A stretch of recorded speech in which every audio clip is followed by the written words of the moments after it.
Sehingga takwa itu kita bukan taunya sholat doang, bukan taunya kita puasa doangan, tapi kita juga harus tahu bahwa sisi dari takwa itu juga adalah pembinaan karakter. Kalau kita masih memiliki mental-mental yang jahat, mental-mental zolim, mental-mental korupsi, mental-mental merugikan orang lain, maka sesungguhnya kita belum mendapatkan apa-apa dari puasa yang kita lakukan kemarin. Sebagai salah satu tujuannya adalah takwa. Jamaah yang dimuliakan oleh Allah, untuk hasil yang maksimal dalam menyaksikan video ini dapat menggunakan headset, earphone, atau alat bantu dengar langsung lainnya. Sudah, mari kita saksikan. Alhamdulillah. Alhamdulillahilladzi akmala lana ad-dina wa atamma alaina an-ni'mah wa ja'ala ummatana wa lahul hamdu khayra ummah wa ba'atha fina rasulan minna yatlu alaina ayatihi wa yuzakkina wa yu'allimuna al-kitaba wal hikmah.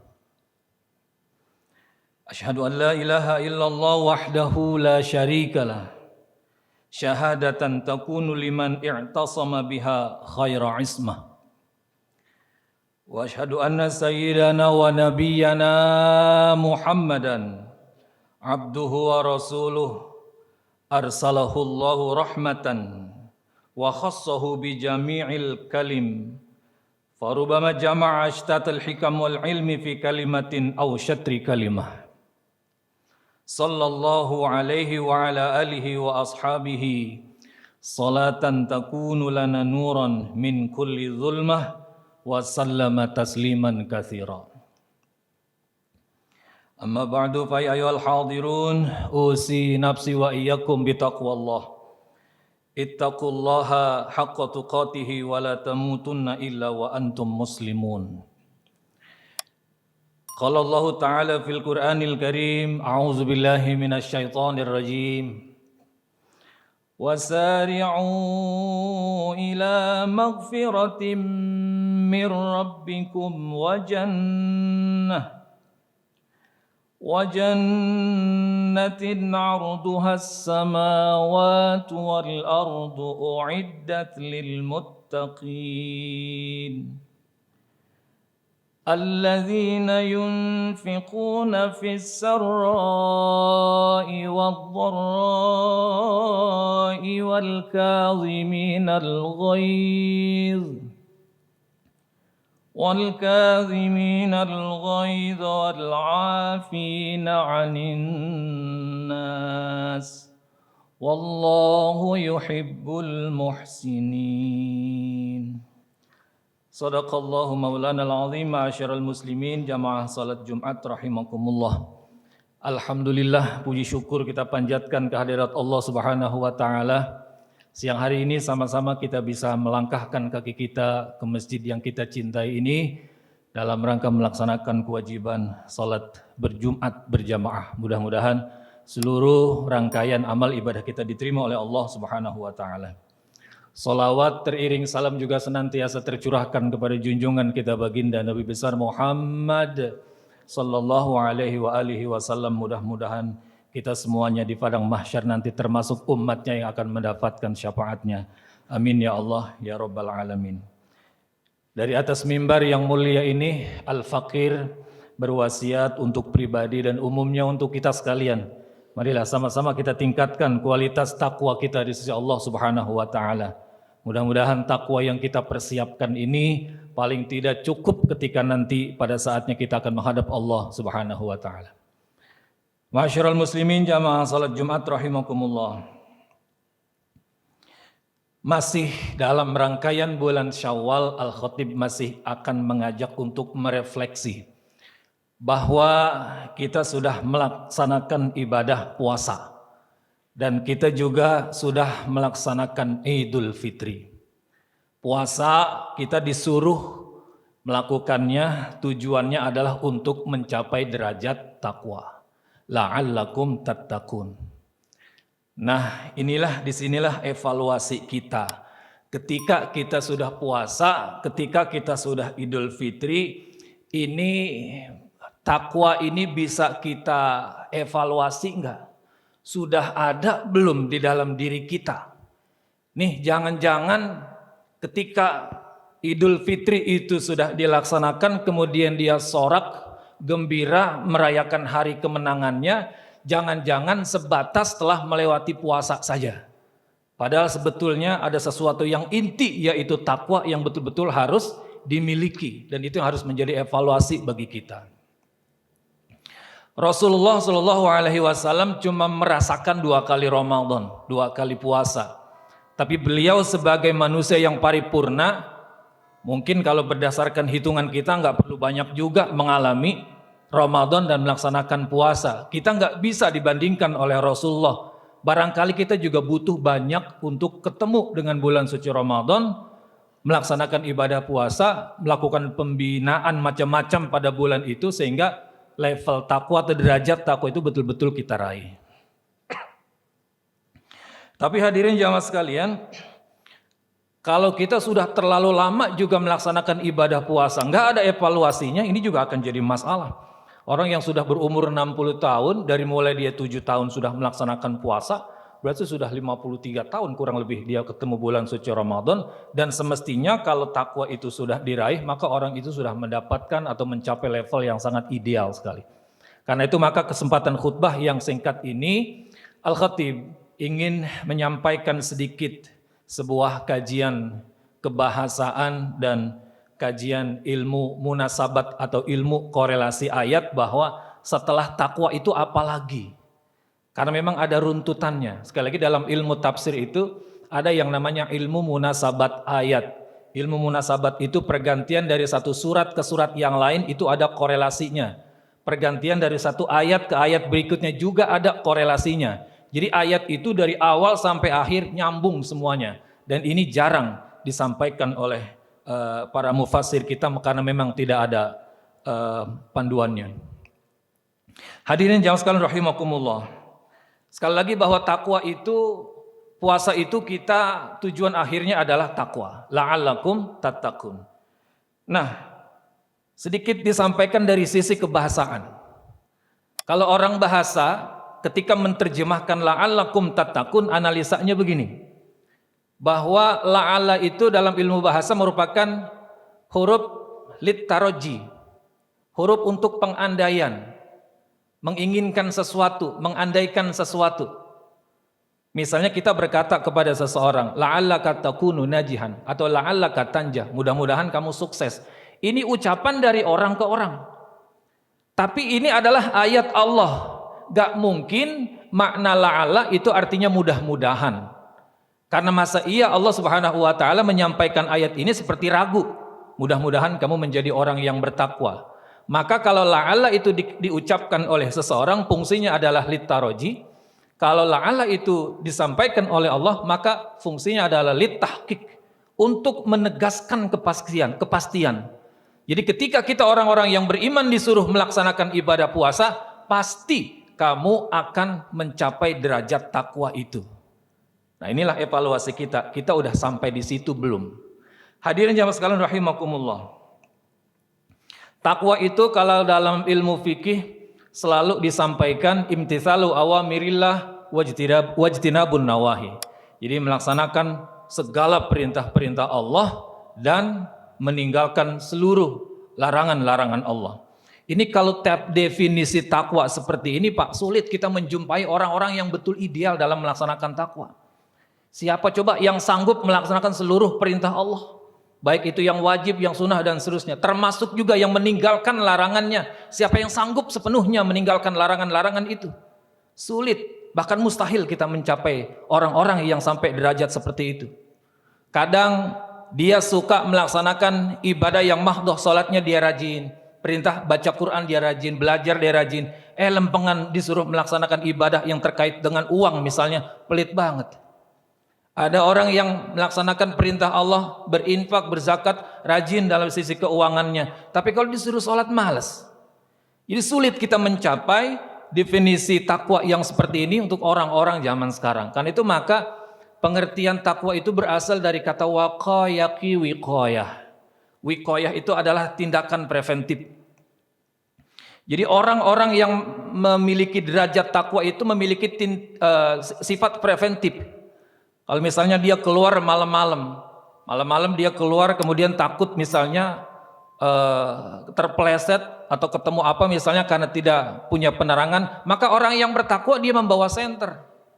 Mau keluar mendung, mau hujan, maka orang yang bertakwa menyiapkan itu payung.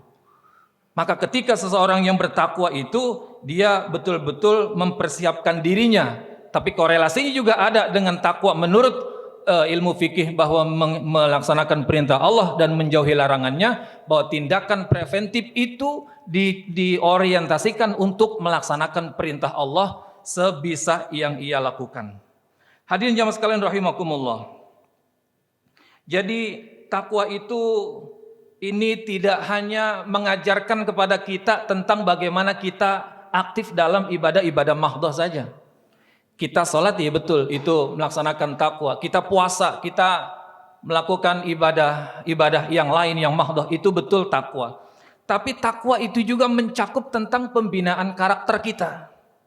Seperti ayat yang saya jelaskan tadi, bahwa salah satu cirinya orang yang bertakwa adalah alladzina yunfiquna fis sarra'i wad dharra. Jadi orang-orang yang bertakwa itu adalah orang-orang yang mau mengeluarkan infak, mau menginfakkan sebagian hartanya, baik dalam kondisi lapang maupun dalam kondisi sulit. Jadi nggak ada sekat orang melaksanakan ibadah kalau motivasi atau dasarnya takwa.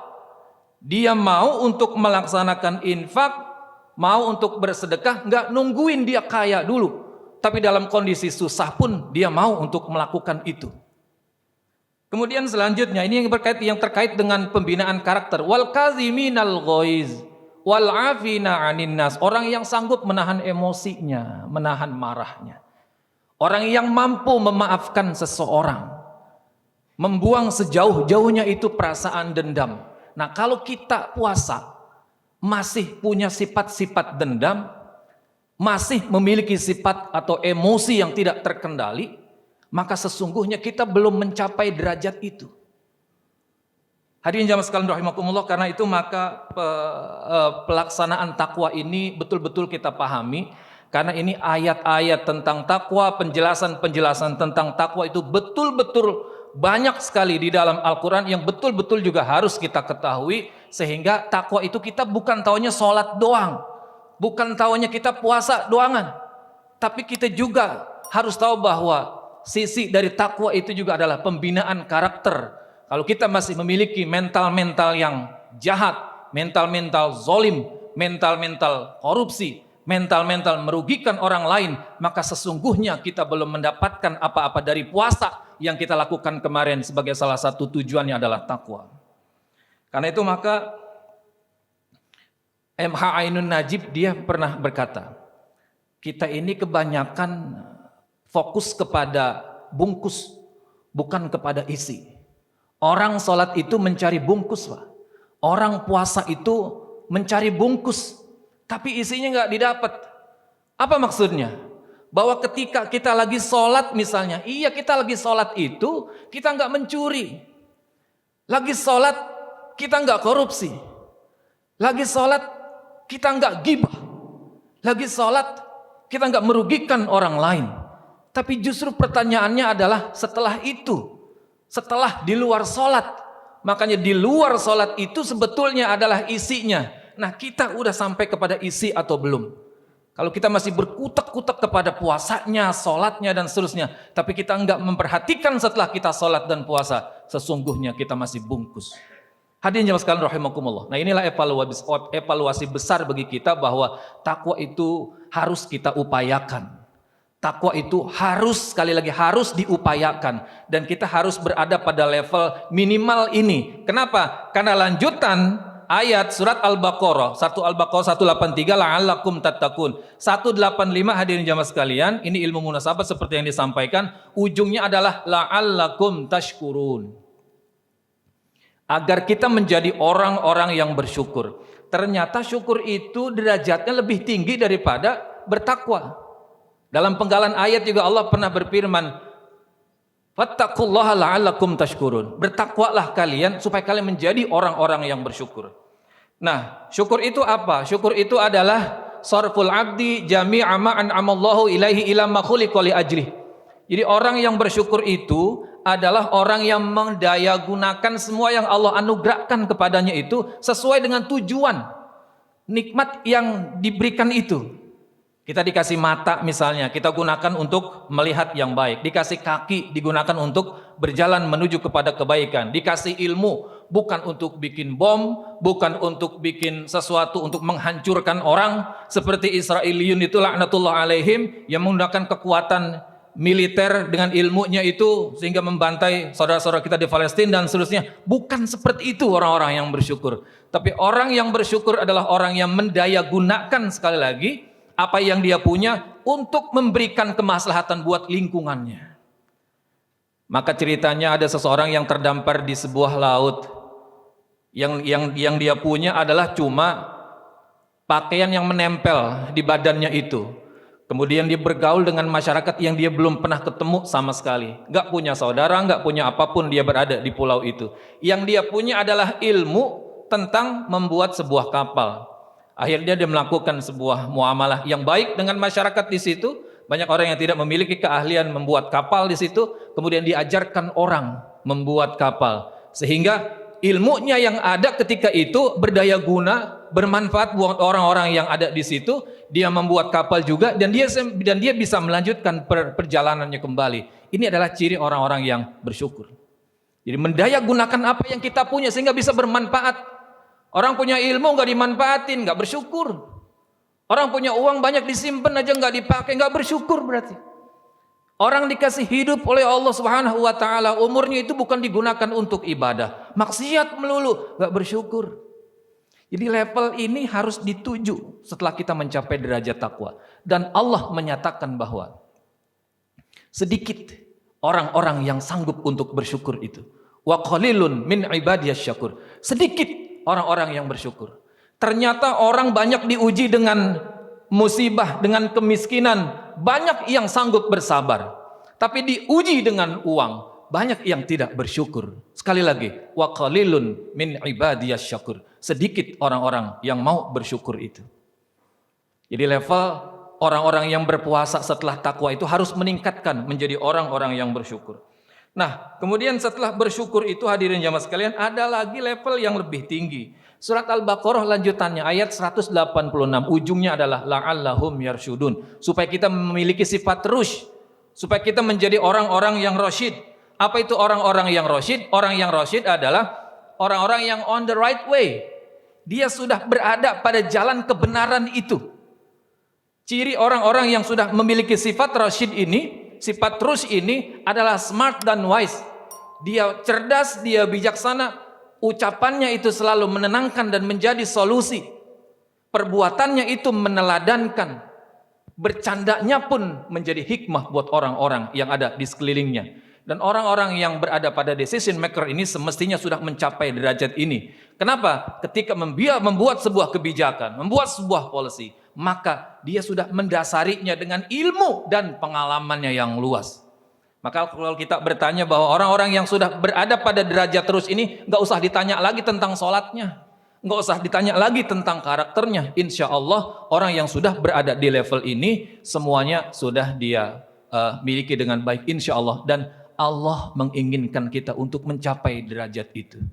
Sebagai penutup dari uraian khutbah yang singkat ini, Al-Khatib ingin membuat sebuah renungan. Hadirin jamaah sekalian, Allah berfirman di dalam surat An-Nisa ayat 9, "Wal yakhshal ladzina law taraku min khalfihim dzurriyyatan di'afan khafu 'alaihim falyattaqullaha wal yaqulu qawlan sadida." Hendaknya khawatirlah orang-orang yang ketika dia nanti akan meninggalkan generasi yang lemah dalam fisiknya, lemah dalam ilmunya, lemah dalam hartanya, lemah dalam pengetahuannya. Khawatirlah terhadap kelemahan generasi berikutnya ini. Allah memberikan solusinya, falyattaqullah wal yaqulu qawlan sadida. Salah satunya adalah perkuat takwa kita. Perkuat takwa kita.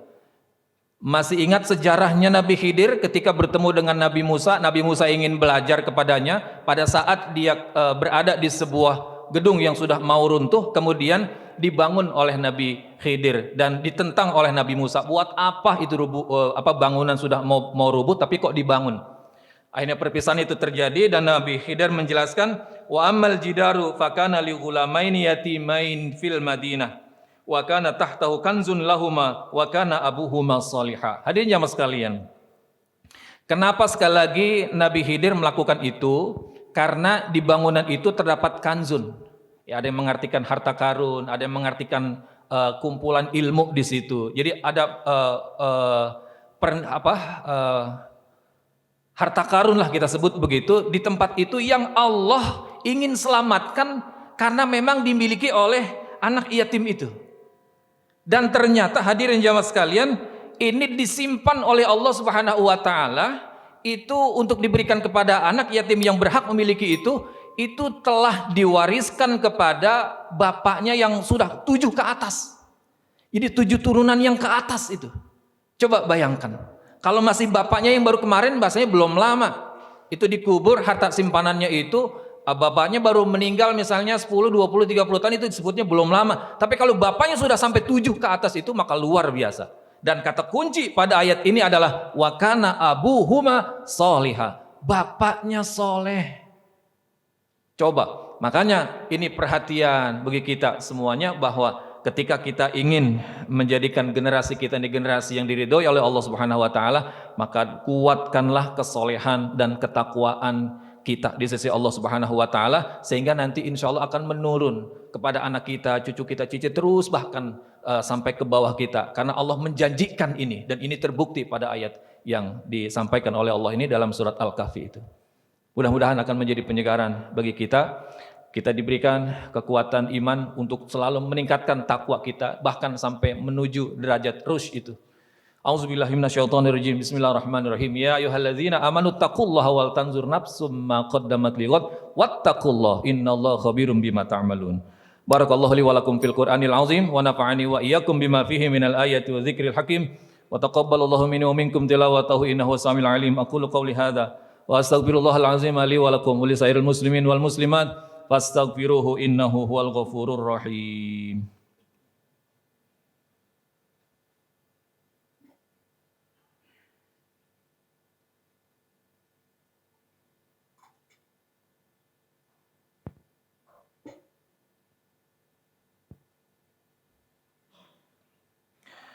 Alhamdulillahi hamdan katsiran kama amar. Asyhadu an la ilaha illallah wahdahu la syarika la iqraran bi rububiyyatihi wa irghaman liman jahada bihi wa kafar. Wa asyhadu anna sayyidana wa nabiyyana Muhammadan abduhu wa rasuluh sayyidul khalaiqi wal bashar. Allahumma shalli wa sallim wa barik ala sayyidina Muhammad wa ala alihi wa ashabihi al-masabihil ghurar. Amma ba'du fa ya ibadallah ittaqullaha fima amar wantahu anhu amma nahaa anhu hadar. Wa'lamu anna Allah ta'ala amarakum bi amrin bada fihi bi nafsihi wa thanna fihi bi malaikatil musabbihati bi qudsih faqala ta'ala wa lam yazal qailan alima inna Allah wa malaikatahu yusalluna 'alan nabi ya ayyuhalladzina amanu sallu 'alaihi wa sallimu taslima. Allahumma salli 'ala sayyidina Muhammad wa 'ala alihi wa sahbihi wa radallahu 'ala arba'atil khulafa'ir rasyidin sayyidina Abu Bakar wa Umar wa Utsman wa Ali wa ala baqiyati sahabati wat tabi'in wa tabi'i tabi'in wa alaina ma'ahum bi rahmatika ya arhamar rahimin. Allahumma ighfir lil muslimina wal muslimat wal mu'minina wal mu'minat al ahya'i minhum wal amwat innaka sami'un qaribun mujibud da'awat ya qadiyal hajat wa ya kafil muhimmat. Rabbana hab lana min azwajina wa dhurriyyatina qurrata a'yun waj'alna lil muttaqina imama. Allahumma ansur ummata sayyidina Muhammad. Allahumma ajbur ummata sayyidina Muhammad. Allahumma irfa' ummata sayyidina Muhammad. Allahumma arham ummata sayyidina Muhammad. Allahumma ighfir ummati sayyidina Muhammad bi rahmatika ya arhamar rahimin. Allahumma sallimna wal muslimin wa afina wal muslimin warhamna wal muslimin waqfina wa iyyahum syarra masaibid dunya wad din. Rabbana atina fid dunya hasanah wa fil akhirati hasanah wa qina azaban nar. Ibadallah, innallaha ya'muru bil adli wal ihsan wa ita'izil qurba wa yanha 'anil fahsya'i wal munkari wal baghi. Ya'izukum la'alakum tadhakkarun. Fazkurullahal 'azima yadhkurkum washkuruhu ala ni'amihi yazidkum wa la zikrullahi akbar wallahu ya'lamu ma tasna'un. Aqimus shalah.